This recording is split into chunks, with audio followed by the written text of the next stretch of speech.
Good evening, Stirling. Lovely to be in a town that was famous for a lot of big strapping men that like to fight the English. Robert the Bruce, William Wallace, and Duncan Ferguson. So, I'm normally quite a cool-natured guy, but there's one thing that bugs the shit out of me. And sorry, young guys that are at school, but it is young people. Young people are wee fannies. They have ruined how we live life today. They've made up their own words. They've bastardised the English language. Situationships. Are any of you in a situationship? What? Oh, no, you're not. Put your hands down, because it's a lot of shite, okay? When I was a young guy, you put on a splash of Paco Rabanne, you went into Fury Murray's in Glasgow. Yeah, somebody else went to Fury Murray's. Who shouted you? What did you get? We maybe did a wee dance one time, you never know. And if you struck out, you went up to Sucky Hall Street to the Savoy for the 2 o'clock bin wait. But no, not at all now, because you need to do your dating online. Because you can't talk to a woman in public anymore, because you automatically get scudded onto the nonce register. You could say, can I get you a wee drink, darling? Not at all now. So it's all done through Tinder and filtered photographs, thanks to these wee young fans. Have you tried Tinder? Swipe left, swipe right. It's the world's fucking saddest game of deal or no deal. And when the banker finally gives you an offer that you're going to take, due to filtered photos, that's not the person that you're actually meeting. I went on my first date in 25 years thinking I was meeting Terry Hatcher from Desperate Housewives, and I was actually meeting fucking Terry McCann from Minder. Yep. Now, these wee Gen Zs, I say, they're utter wee fannies, and I've got 2 of them. I've got a son and a daughter. If you look up Gen Z in an encyclopedia, you will see my daughter standing there. She is the poster child of Gen Z. 6 foot tall, big baggy jeans, lime and pink Adidas Samba. That's a fucking bugbear. Samba only come in black and white. And our emotional support water bottle. Yes, you heard me right. A fucking emotional support water bottle. We get our emotional support from our parents, and we drank our water from the fucking garden hose, and we washed it with Peace and Sugar. Who had a Peace and Sugar? You remember a Peace and Sugar, yeah? And it was a Peace and Sugar. You get 2 breads back then, fucking plain and pan. It wasn't fucking gluten-free bloomer and stevia. It was a fucking Peace and Sugar. But now, emotional support water bottle. A water bottle.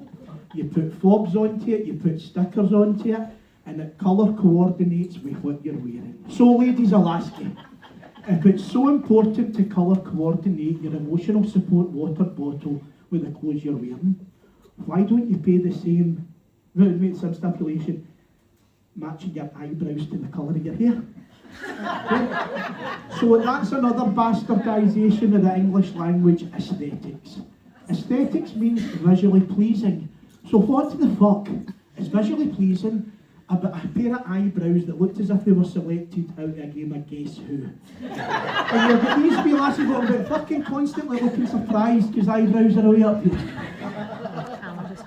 Fucking big Mick Jagger lips, injected foreheads, big spam foreheads. But head it to the air, you go to a £20 a head buffet and you get charged 30 quid. You know that Botox is botulism, that's food poisoning. How fucking vain do you need to be to get botulism put into your forehead? Big Mick Jagger lips. And anal bleaching. Anal bleaching, yes, that's right. So your arse, over time, it gets a wee bit worn. It looks a bit like the Ace of Spades, the Ass of Spades. How do you know? Who's fucking telling you that? What's your husband or your partner up to? Aye, hen, your arse is looking a bit red there, a wee bit black. I think I'll need to get the domestics onto that. Why? Anybody in here had piles? Below average, probably fucking half of us have. Have you ever had piles and you passed a big hard bungle's finger and it burst? That's fucking nippy. Why would you want to be putting domestics onto that? And the newest thing, I live in Wishaw, and there's a wee cabin opened up near me, Brazilian booty lift clinic, right? So I looked into that.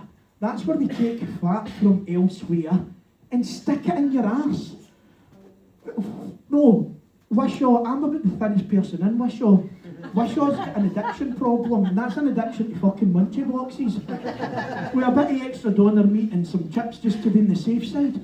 Where does all that fat go? And that's what size does ass become?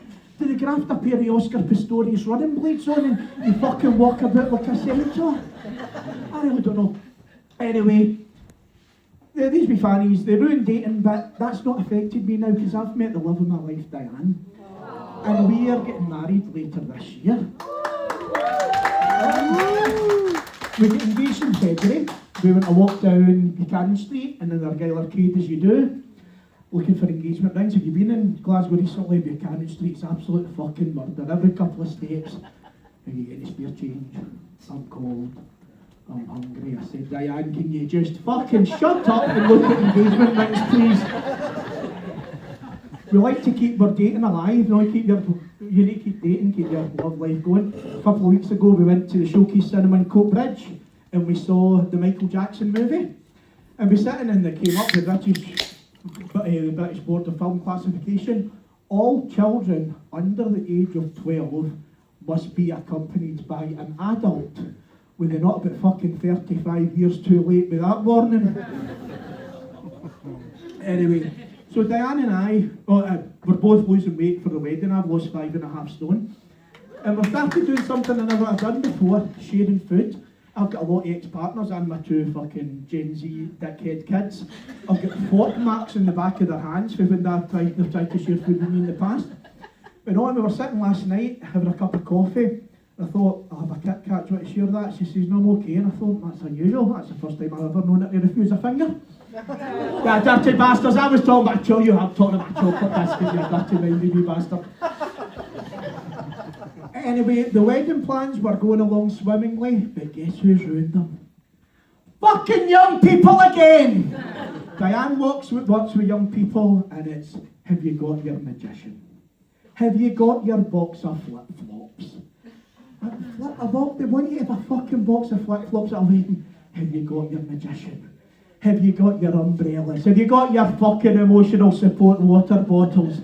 No, because it's all fucking style and no substance. And I'll leave you with one last thing about all style and no substance with the young ones: gender reveals. Myself and my ex-wife, we went through fertility treatment to have my 21-year-old Gen Z and fucking 19-year-old prick. We just wanted 2 healthy, happy kids. But now it's helicopters flying past with pink and fucking blue smoke coming out of them.